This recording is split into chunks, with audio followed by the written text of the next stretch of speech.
하나님의 위대한 구원을 경험한 사람은 어떻게 하나님께 감사해야 할까요? 그 감사가 바로 새 노래입니다. 오늘은 이 새 노래에 관하여 살펴보겠습니다. 첫째로 새 노래는 삶이 바로 예배입니다. 1절 2절입니다. 내가 여호와를 기다리고 기다렸더니 귀를 기울이사 나의 부르짖음을 들으셨도다. 나를 기가 막힐 웅덩이와 수렁에서 끌어올리시고 내 발을 반석 위에 두사 내 걸음을 견고하게 하셨도다. 기다리다라고 하는 이 말은 긴장 속에서도 기대하면서 인내하는 것입니다. 하나님은 이 간절한 기도에 응답하셔서 기가 막힐 웅덩이에서 건져주셨습니다. 내가 빠진 수렁의 진창을 외면하지 않는다는 말이죠. 기가 막힐 웅덩이는 내가 숨는 곳이기도 하고 원수들이 나를 그곳에 던져 넣는 곳이기도 합니다. 요셉도 형들에 의해서 구덩이에 빠진 적이 있죠. 우리는 살다 보면 끔찍한 웅덩이의 진흙탕에 빠질 때가 있고 직접 빠지지는 않았다 할지라도 빠진 것처럼 힘들게 지나가는 시간들이 있습니다. 내 삶과 주위 환경이 구덩이 진창 같아서 침울하고 무력하고 또는 말씀을 의심하는 영적 고난까지 겪게 되니 얼마나 힘들겠습니까? 하나님은 나를 끌어올려 내 발을 반석 위에 두셔서 견고하게 하신다고 합니다. 어떻게 하나님이 나를 그 웅덩이의 진창에서 끌어올렸는지 도저히 가늠할 수가 없지만 결과적으로 지나와 보니까 하나님이 그 진창에서 나를 건져 올리시고 내 발이 다시는 빠지지 않도록 견고한 반석 위에 두셨다라고 하는 거죠. 하나님은 절망에 빠진 나를 올려주시는 분이십니다. 웅덩이에서 끌어올려서 어떤 누구도 해하지 못하는 안전한 지대에 나를 두십니다. 깊은 고난에 빠지면 환경이 나를 억누르기 때문에 내 힘으로는 도저히 빠져나올 수가 없습니다. 그래서 탁치는 대로 손에 붙잡죠. 사람이든 재물이든 권력이든 어떠한 것이라도 여기에서 나를 건져준다면 하면서 잡아내려고 하는 것인데 하나님은 하나님 당신만을 잡기를 원하십니다. 때로는 그 진흙탕에서 빠져나오려고 잘못된 판단을 할 때가 많이 있고요. 또 어리석은 선택을 할 때도 많이 있습니다. 그러면 빠져나온 것 같지만 더 깊은 진창에 빠지는 것이죠. 고난에서 건져 나오기 위하여 세상을 의지했는데 세상이라는 늪 속으로 또 빨려 들어가 하나님을 더 멀리 한다면 그 사람은 빠져나온 것이 아니고 더 깊은 수렁에 빠진 거가 아니겠습니까? 그렇기 때문에 하나님은 하나님만을 기다리라고 하는 것입니다. 우리의 눈에 보기에는 그것이 빨리 오지 않는다 할지라도 참을성 있게 끝까지 기다리면 하나님은 반드시 건져주십니다. 나의 때가 아니라 하나님의 시간에 맞추어서 하나님의 구원이 임한다고 하는 것이죠. 하나님에 대한 믿음과 기도가 나를 기다리게 합니다. 원래 나는 기다리는 성품으로 태어나서 아니 속은 답답해 죽을지언정 끝으로는 잘 표현을 하지 않아 이런 기다림을 말하는 것이 아닙니다. 부모로부터 물려받고 환경에 의해서 지배를 받는 그런 자연적인 성품을 말하는 것이 아니라 성령에 의해서 단련된 성격을 말하고 있는 것이죠. 하나님에 대한 믿음과 하나님에 대한 끝없는 기도가 나로 하여금 기다리는 사람이 되게 하여 하나님의 응답을 체험하게 되는 거죠. 3절입니다. 새 노래 곧 우리 하나님께 올릴 찬송을 내 입에 두셨으니 많은 사람이 보고 두려워하여 여호와를 의지하리로다. 기도 응답으로 건져냄을 받은 사람은 하나님께 공개적으로 찬송을 드립니다. 새 노래는 구원받고 부르는 찬송이죠. 그러니 새 노래는 예수 믿고 부르는 노래라고 볼 수가 있습니다. 하나님이 내 기도에 응답해 주시고 건져 주셨으니 내가 어찌 하나님을 찬송하지 않고 있을 수가 있겠습니까? 우리는 하나님께 노래할 이유가 있는 삶을 살아갑니다. 하나님이 우리에게 노래할 이유를 주셨기 때문이죠. 하나님은 우리를 찬송하게 하려고 만드시고 우리를 건져주셨습니다. 하나님은 우리가 찬송하는 것을 원하시기 때문이죠. 우리가 하나님께 찬송하면 하나님을 알지 못하는 사람들이 하나님을 두려워하게 되고 하나님을 의지하게 된다고 말하고 있습니다. 4절입니다. 여호와를 의지하고 교만한 자와 거짓에 치우치는 자를 돌아보지 아니하는 자는 복이 있도다. 하나님은 복 있는 사람이 어떤 사람인지 다시 밝힙니다. 히브리어 성경에는 복이 있도다라고 하는 말이 문장의 제일 앞에 나오죠. 우리가 시편 1편 1절처럼 아슈레이라고 하는 단어가 제일 앞부분에 나오는 것과 같습니다. 아슈레이는 하나님이 하라고 한 어떤 특정한 행위를 한 결과로 주어지는 보상이나 대가를 말한다는 겁니다. 그러니 내가 그 행동을 하지 않고 나에게 임하는 것은 그냥 재수에 불과합니다. 그러나 하나님이 하라고 한 것을 내가 지속적으로 해내므로 그러한 사람이 되어버린 거죠. 내 습관과 내 삶으로 만들어낸 나의 어떤 존재는 하루아침에 사라지지 않습니다. 갑자기 나에게 다가온 일확천금은 갑자기 사라질 수 있지만 내가 10년 동안 갈고 닦은 음식 솜씨나 몸의 건강은 하루아침에 사라지지 않는 것처럼 말입니다. 의인은 하나님께 대항하는 행동을 거부한다고 했습니다. 하나님이 싫어하는 것들을 끊어내지 않고 하나님께 가까이 갈 수는 없는 것이죠. 그러니 행복은 자동으로 주어진 것이 아니라 내 행동의 결과입니다. 그러니 복은 의로운 삶의 반응이자 메아리라는 겁니다. 악인들은 의로운 삶을 강조하는 하나님의 말씀을 무시하고 자기 멋대로 법을 해석하고 법 위에 있는 사람처럼 살아갑니다. 이런 악한 자가 지도자가 되거나 선생이 되면 자신은 그렇게 살지 않으면서 입으로는 온갖 충고를 해대면서 너는 이렇게 살아라 저렇게 살아라고 말하는 것이죠. 복 있는 사람은 우리가 하나님이 아닌 교만한 자나 거짓에 치우치는 자를 의지한다면 하나님께 어떤 도움도 받을 수 없다고 말합니다. 시편 1편 1절에는 복 있는 사람의 조건을 악인들의 꾀를 따르지 않고 죄인들의 길에 서지 않고 오만한 자들의 자리에 앉지 않고 늘 하나님의 말씀을 즐거워하고 묵상하는 것이라고 했는데 오늘 이 본문에서는 여호와를 의지하고 교만한 자와 거짓에 치우치는 자와 함께하지 말라고 말하는 것이죠. 하나님은 교만하고 거짓된 사람을 외면하시는데 우리가 그러한 사람하고 가까이 지내고 친하게 지내고 어떤 일들을 함께 도모한다면 하나님을 모욕하는 것이겠죠. 물론 그 사람이 나에게 더 많은 돈을 주고 더 많은 세상의 권력을 맛보게 해주고 세상의 쾌락을 즐기도록 방법을 알려줄 수는 있겠지만 하나님이 싫어하는 방법으로 사업을 하건 생각을 하건 말을 하건 처음에 한두 번은 싫다가도 그 사람과 계속 함께 있다 보면 나도 자연스럽게 그 사람처럼 돼버리고 마는 것이죠. 거짓에 치우치는 자라고 하는 표현이 있습니다. 히브리어로 살펴보면 우상 숭배하는 자들이라는 뜻이 깔려 있습니다. 하나님이 아닌 돌이나 나무를 신이라고 하며 우상 숭배하는 자들은 거짓을 참인 것처럼 섬기는 자들 아닙니까? 세상에 거짓을 참이라고 사기치는 사람이 많이 있는데 가장 큰 사기는 하나님이 아닌 것을 하나님이라고 거짓말하고 숭배하게 만들고 일생을 그 거짓에 다가가도록 하는 삶 아니겠습니까? 거짓을 참이라 하며 진리가 아닌 것을 진리라고 사람을 기만하고 속이는 자들은 절대로 하나님이 그냥 두지 않습니다. 거짓은 신기루에 불과합니다. 여호와를 의지하고 교만한 자와 거짓에 치우치는 자를 돌아보지 않는다. 찬양으로 하나님에게 드리면 하나님이 기뻐하시고 주위에 있는 사람들도 하나님이 구원의 참된 원천이구나라고 하는 것을 알게 된다는 것이죠.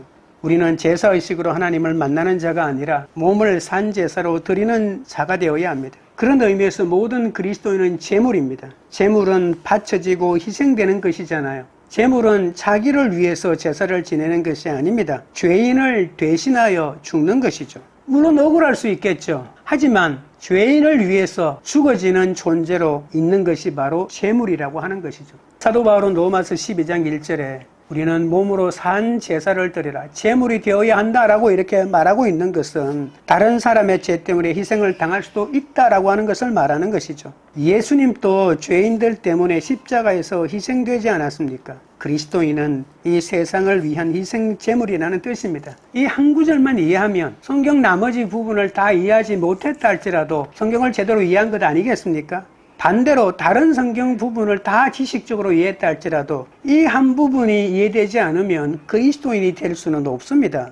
내가 잘못했어가 아니라 예수님처럼 다른 사람의 죄를 뒤집어쓰고 죄물이 되어야 한다는 말이죠. 억울한 일을 당하거나 손해를 보는 것은 당연합니다. 난 죄물이기 때문에 나는 죄가 없지만 다른 사람의 죄를 씻어주는 역할을 내가 해야 되기 때문에 예수님도 제자들에게 나를 따라오려거든 무시무시한 말이죠. 내 제자가 되려거든 나처럼 살아야 해. 어떻게? 자기를 부인하고 자기 십자가를 져야 해 라고 말입니다. 이것이 구원받고 새 노래를 부르는 사람의 삶의 태도입니다. 예수님이 산상수훈에서 했던 말로 바꾼다면 빛과 소금 같은 사람 아니겠습니까? 그래서 참된 예배란 몸을 드리는 삶입니다. 새 노래는 단순히 교회 성가대에서 멋진 가운을 입고 아름다운 선율에 맞추어서 부르는 노래가 아닙니다. 몸을 드리는 예배입니다. 몸이 가면 마음이 간다고 했습니다. 하나님은 부정한 몸을 받지 않습니다. 제사 제물은 흠없고 티가 없어야 하듯이 하나님은 우리의 깨끗한 몸을 원하십니다. 참된 신앙은 형식이나 관념이 아닙니다. 우리가 형식이나 관념에 사로잡혀서 내 마음의 생각보다 끝으로 드러나는 의식에 집중한다면 우리의 재물은 흠과 티가 가득한 재물이 될 수밖에 없습니다. 사람은 더 좋은 재물인 줄 알지만 하나님은 이런 나 같은 재물을 싫다 하십니다. 냄새 난다고 하십니다. 삶의 어디에서나 몸으로 산 제사를 드리면 가정을 살리고 공동체를 살리고 열방을 살리는 새 노래를 부르는 자가 될 수 있습니다. 둘째로 새 노래는 말씀을 따라 살아갑니다. 5절입니다. 여호와 나의 하나님이여 주께서 행하신 기적이 많고 우리를 향하신 주의 생각도 많아 누구도 주와 견줄 수가 없나이다. 내가 널리 알려 말하고자 하나 너무 많아 그 수를 셀 수도 없나이다. 찬양은 하나님의 놀라운 역사를 높이는 것이죠. 세상에 누구도 하나님이 행하신 기적과 비교할 수는 없습니다. 하나님은 늘 우리를 굽어 살피십니다. 우리를 향하신 주의 생각이 많다고 오늘 본문이 말하죠. 우리를 위한 구체적인 계획이 많다는 말입니다. 생각이라고 하는 말이 우리말로 적절하게 바꾸면 플랜이 많다라고 볼 수가 있습니다. 하나님은 우리를 구원하실 뿐만 아니라 우리가 더 행복하기를 원하십니다. 하나님은 아브라함을 생각하사 소돔 고모라의 멸망을 알려주셨고 라헬을 생각하셔서 태를 열어 요셉을 허락하셨다라고 창세기에 말합니다. 이사야 55장 8절 9절에 이는 내 생각이 너희의 생각과 다르며 내 길은 너희의 길과 다름이니라. 여호와의 말씀이니라. 이는 하늘이 땅보다 높음 같이 내 길은 너희의 길보다 높으며 내 생각은 너희의 생각보다 높음이니라고 했습니다. 내가 가진 것이 너무 초라하여 불평과 불만으로 살아가는 사람도 있습니다. 하지만 내가 가진 것을 하나씩 셈을 보십시오. 내게 아직 남아있는 것이 한둘이 아닙니다. 그 모든 것을 하나님이 허락하신 겁니다. 나는 왜 이렇게 복도 없을까라며 땅을 보고 살아가면 비참한 인생이 되겠지만 나를 향하신 하나님의 계획을 다른 사람에게 알리고자 하면 너무 많아 셀 수도 없다는 것을 알게 됩니다. 하지만 우리는 놓치지 말아야 할 것이 있습니다. 하나님이 나를 향하여 아무리 많은 생각과 계획이 있어도 내가 하나님을 향하여 찬양하지 않으면 하나님의 계획은 성공하지 못하고 숲으로 돌아간다는 사실입니다. 우리가 믿음으로 하나님의 계획을 믿고 찬양하면 하나님이 그 계획대로 다 이루어 주시지만 우리가 그 계획을 믿지 않고 불신하며 하나님의 계획보다 세상의 사람들이 나에게 해주는 약속을 더 의지하고 그것을 따라가고 하나님이 나에게 해주시는 계획을 언제 그런 건 나한테 해줬냐고 불평과 불만으로 살아간다면 하나님의 계획은 모두 취소가 될 것입니다. 하나님이 나에게 작정한 것이 다 이루어지지만 그것은 우리가 믿음으로 반응할 때만 가능한 것이죠. 하나님의 계획이 있으면 뭐합니까? 내가 그것을 받아들이지 않으면 하나님은 나를 위하여 아무것도 할 수가 없는 것이죠. 하나님을 찬양하십시오. 그리고 하나님을 향해 감사하십시오. 그러면 하나님의 놀라운 은혜를 맛보실 겁니다. 6절부터 8절입니다. 주께서 내 길을 통하여 내게 들려주시기를 제사와 예물을 기뻐하지 아니하시며 번제와 속죄제를 요구하지 아니하신다 하신지라. 그때에 내가 말하기를 내가 왔나이다. 나를 가리켜 기록한 것이 두루마리 책에 있나이다. 나의 하나님이여 내가 주의 뜻 행하기를 즐겨오니 주의 법이 나의 심중에 있나이다 하였나이다. 이스라엘은 하나님을 찬양할 때 번제와 속죄제 같은 제사를 드리죠. 감사의 표시로 제물을 드리면서 모든 것이 주께로 말미암았사오니 우리가 주의 손으로 받은 것으로 주께 드렸을 뿐이니이다 라고 다윗이 역대상 29장 14절에 한 말을 되뇌이기도 합니다. 그러나 하나님은 죄를 씻는 속죄제와 완전한 헌신을 다짐하는 번제라는 의식보다도 말씀에 대한 순종을 더 원하십니다. 하나님은 신자들의 헌신을 기뻐하신다는 말이죠. 제사와 봉헌 예물을 기뻐하지 않으시고 번제와 속죄제도 요구하지 않으시는 분이 하나님이십니다. 그럴 리가 있나? 그런 말씀이 성경에 많습니다. 마음이 없는 의식은 아무리 거창하게 드려도 의미가 없죠. 하나님은 제사 하나만을 원하시지 않는다는 말입니다. 끝으로 드러난 의식은 마음속 믿음의 표현일 뿐입니다. 그러니 마음속에 다짐이 없이 끝으로만 번지르하게 하는 제사는 가짜라고 하는 것이죠. 그런데 재고백 없는 속죄제, 진심이 들어있지 않는 예물은 쓸모없는 게 맞지 않을까요? 헌신을 다짐하는 것이 번제인데 번제는 완전히 태워가지고 냄새로 드리는 거거든요. 나를 완전히 불살라 주님에게 헌신하겠습니다라고 하는 것이 번제인데, 비싼 황소를 사서 번제로 태워드리면 저 사람은 비싼 돈으로 재물을 샀으니 헌신이 클 것이다라고 말하지만 속에는 그런 생각이 전혀 없다면, 내 체면에 나는 신앙이 좋은 사람이라고 인정받고 싶어서 그런 행위를 하는 것이라면 하나님이 그 속을 모르겠습니까? 하나님은 쓸모없다고 말하십니다.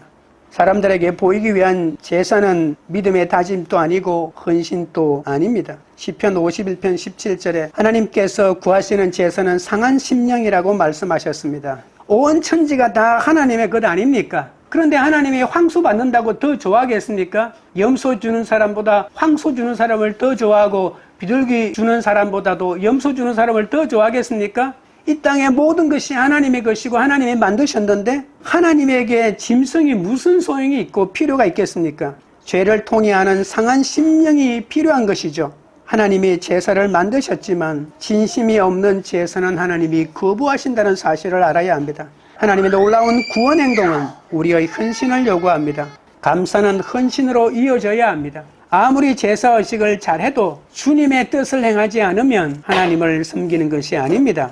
하나님의 법을 즐거워하며 행하는 것이 하나님을 기뻐하는 것입니다. 시편 1편 2절에 여호와의 율법을 즐거워하여 그의 율법을 주야로 묵상하는 것과 같다는 것이죠. 요한복음 8장 29절에 나를 보내신 이가 나와 함께 하시도다. 나는 항상 그가 기뻐하시는 일을 행함으로 나를 혼자 두지 아니하셨느니라고 말했습니다. 예수님은 언제나 하나님 아버지가 기뻐하시는 일을 했습니다. 언제나 하나님의 뜻에 굴복하셨죠. 그 예수님의 삶이 새 노래를 부르는 자의 삶의 모범 아니겠습니까? 하나님이 원하시는 것을 듣고 행하는 것이 사람의 마땅한 도리입니다. 하나님이 내게 귀를 주신 것은 하나님의 음성을 듣고 신실하게 살라고 주신 것이죠. 우리가 가진 능력과 기능으로 하나님을 섬겨야 하는 것이죠. 우리는 하나님께 순종을 위해 만들어진 존재입니다. 그러니 우리는 하나님이 만들어주신 귀로 하나님의 교훈을 듣고 따라야 하죠. 예수님도 가끔 이런 말을 했죠. 귀 있는 자는 들을지어다. 요한계시록에 보면 귀 있는 자는 들을지어다라고 계속 말합니다. 하나님은 예수님에게 십자가에 매달려야 한다고 하셨고 주님은 그 말에 순종하셨습니다. 우리도 듣는 귀를 주셔서 하나님의 뜻을 행해야 되지 않겠습니까? 성경은 하나님의 뜻을 기록한 책입니다. 그러니 우리는 그 말씀을 읽고 순종해야 하는 것이죠. 하나님의 백성이 어떻게 살아야 하는지 성경은 다 알려주고 있습니다. 우리가 그 말씀을 받고 그 말씀에 따라 살면 그 말씀이 우리의 마음에도 있고 입에도 있게 되는 것이죠. 요한복음 5장 39절에 너희가 성경에서 영생을 얻는 줄 생각하고 성경을 연구하거니와 이 성경이 곧 내게 대하여 증언하는 것이니라. 예수님은 모든 삶을 통해서 말씀에 순종하는 삶을 사셨죠. 구약 말씀을 다 순종하라는 말이 아닙니다. 우리가 유대인이 아닌데 구약의 말을 다 순종할 필요가 있겠습니까? 그러나 구약의 모든 말은 중에 예수님으로 대체되었다고 말할 수가 있습니다. 예수님이 말씀에 어떤 태도를 가지셨는지 온전하게 순종의 모습을 보여주신 것처럼 우리도 그렇게 살아야 한다는 것입니다. 하나님의 말씀은 우리가 어떻게 헌신하며 살아야 하는지를 보여줍니다. 그런데 이 말씀 없는 열심은 미신에 불과하죠. 아무리 열심히 달려가면 뭐합니까? 방향이 잘못되었는데 빨리 가는 것보다 방향이 더 중요할 때가 있습니다. 방향이 잘못되었다면 가지 않는 것보다 못하죠. 하나님은 말씀 안에 우리를 위한 당신의 계획을 미리 준비해 놓으셨습니다. 언제나 말씀을 내 발의 등으로 삼고 그 말씀을 따라가는 삶을 살다 보면 새 노래를 부르는 내 인생이 완성될 겁니다. 셋째로 새 노래는 기쁜 소식을 선포하며 기도합니다.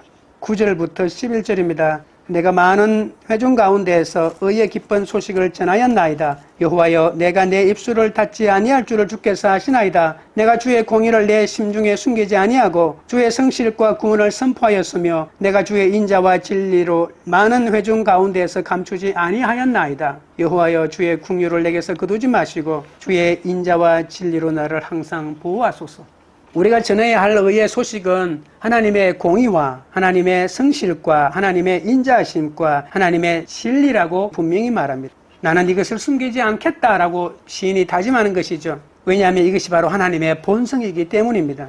하나님은 이 모든 것을 우리를 구원해 주셨습니다. 우리가 늘 기대하고 바라는 것은 바로 하나님의 긍휼 아니겠습니까? 하나님은 우리가 새 노래로 하나님께 찬양하며 사는 동안에 언제나 당신의 긍휼을 거두지 않고 우리 가운데 허락하시죠. 우리는 하나님을 의지하는 존재를 자랑하는 자입니다. 우리는 하나님 없이는 살 수 없는 무력한 자입니다 라고 하는 것이 비난거리가 아니라 우리의 믿음의 깊이를 보여주고 있는 것이죠. 왜냐하면 그런 자에게 하나님이 늘 긍휼을 베풀어 주기 때문입니다. 12절 13절입니다. 수많은 재앙이 나를 둘러싸고 나의 죄악이 나를 덮침으로 우러러 볼 수도 없으며 죄가 나의 머리털보다 많음으로 내가 낙심하였음이니이다. 여호와여 은총을 베푸사 나를 구원하소서. 여호와여 속히 나를 도우소서. 인생은 끊임없이 견디기 어려운 고통이 다가옵니다. 시인은 이 모든 환난이 자신의 죄 때문이라고 고백하죠. 자신의 머리털보다 많은 고난으로 낙심하고 있지만 거기에 좌절하지 않고 하나님에게 기도하는 것이죠. 하나님이 나를 미워하기 때문에 나에게 고난이 계속 오는 것이 아니라 나에게 죄가 많기 때문에 그 죄만큼 고난이 다가온다고 말하고 있는 것이죠. 여러분, 이 시편 제일 앞부분에 보면 다윗이 지었다라고 말합니다. 다윗의 인생을 살펴보십시오. 끊임없는 고난, 자식이 자식을 죽이고 형제가 형제를 죽이는 끊임없는 일들이 벌어지고 있지 않습니까? 그 모든 것이 자신의 죄 때문이라고 다윗은 고백하고 있는 것이죠. 그러므로 나에게 왜 고난이 많냐고 불평불만하는 것이 아니라 죄가 많은 것이 문제가 아니라 하나님의 은총이 부족한 것이 문제라고 생각하며 죄가 많으면 많을수록 그 죄의 수만큼 하나님의 은혜가 임하기를 바라고 있는 것이죠. 그래서 13절에 여호와여 은총을 베푸사 나를 구원하소서. 여호와여 속히 나를 도우소서. 하나님의 은총만이 우리를 구원합니다. 다윗은 죄 때문에 고난 때문에 기도하는 삶을 살았다고 고백하고 있는 것이죠. 하나님의 은총은 우리가 기도할 때 임하는 것이죠. 기도하지 않는데 갑자기 나에게 은총이 임한 것은 그것은 누군가가 나를 위해서 기도해 주었기 때문입니다. 내 부모님이 기도해 주었거나 부모님이 지금 살아계시지 않아도 10년 전에 20년 전에 나를 위해서 기도해 주었거나 누군가가 보이지 않는 곳에서 나를 향한 기도를 쌓아 놓았기 때문에 그 기도의 은혜가 임하는 것이죠. 그러나 급할 때는 다른 사람의 기도를 도움받는 것도 좋은 일이겠지만은 내가 직접 기도하여 하나님을 체험하는 것보다 놀랍지는 않습니다. 내 시간이 얼마 없다는 것을 아는 사람만이 필사적으로 기도한다는 것입니다. 여러분, 우리 인생은 무한대가 아닙니다. 나에게 주어진 삶 동안에 하나님이 나에게 부여한 일들을 이루어내는 그런 삶을 살아야 되지 않겠습니까? 그러니 나에게 시간이 많이 없다고 생각하면서 기도하면서 주님의 은혜를 구하는 것이죠. 14절 15절입니다. 내 생명을 찾아 멸하려 하는 자는 다 수치와 낭패를 당하게 하시며 나의 해를 기뻐하는 자는 다 물러가 욕을 당하게 하소서. 나를 향하여 하하하하 하며 조소하는 자들이 자기 수치로 말미암아 놀라게 하소서. 시인은 자신의 생명을 노리는 원수가 있다고 말합니다. 그 원수들이 수치와 낭패를 당하게 해달라고 기도합니다. 원수들은 피에 굶주린 야수처럼 이 시인을 죽이려고 미친 듯이 찾고 있습니다. 누가 나를 이 원수들에게서 구원해 줄 수 있겠습니까? 시인은 나의 해를 기뻐하는 원수들이 물러가 욕을 당하게 해달라고 기도합니다. 나의 고통을 기뻐하는 자들이 내 주위에 있다고 생각하면 얼마나 고통스럽겠습니까? 속으로는 그럴지라도 끝으로는 나를 걱정해주는 사람이 있어야지 끝으로도 나를 죽이려고 나를 찾고 있다는 겁니다. 무기를 들고 나를 죽이겠다고 협박하며 찾아다니고 다른 사람에게도 내가 어딨냐고 묻고 다니고 내 식구들을 협박하고 나를 죽이려고 덤비는 사람이 있다면 내 인생이 어떻게 되겠습니까? 그러니 우리는 기도할 수밖에 없죠. 하나님에게 나를 죽이려고 하는 저 원수들의 하나님 수치를 당하게 해달라고 기도해야 되지 않겠습니까? 어떤 사람은 어떻게 하나님의 사람이 원수를 향하여 이렇게 기도할 수 있냐고까지 말합니다. 안 당해봐서 모르는 것이죠. 그러나 하나님의 방법은 부당하게 그 사람을 해코지하지 않습니다. 그 사람이 쌓아놓은 그 악의 분량만큼 하나님은 온전하게 갚아주시는 거죠. 마지막으로 나를 향해 그들먹거리며 의기양양한 자들이 수치를 당하게 해달라고 또한 기도합니다. 내가 죽기만을 바라는 자들과 맞서 싸울 힘이 나에게 어디 있겠습니까? 그러면 우리가 할 수 있는 방법은 하나밖에 없죠. 기도입니다. 기도는 약한 자가 숨는 비급한 행동이 아니라 위대한 하나님께 맡기는 가장 용기 있는 결단이고 행동이라는 사실입니다. 16절 17절입니다. 주를 찾는 자는 다 주 안에서 즐거워하며 기뻐하게 하시며 주의 구원을 사랑하는 자는 항상 말하기를 여호와는 위대하시다 하게 하소서. 나는 가난하고 궁핍하오나 주께서는 나를 생각하시오니 주는 나의 도움이시오 나를 건지시는 자이시라. 나의 하나님이여 지체하지 마소서. 아까 말했던 것처럼 원수들 때문에 죽겠습니다. 원수들을 죽여주시옵소서라고만 기도했다면 그 기도는 어쩌면 세상의 기도와 다를 바가 없겠죠. 그러나 놀라운 반전은 항상 일어납니다. 오늘 16절, 17절을 보십시오. 시인의 기도가 바뀌지 않습니까?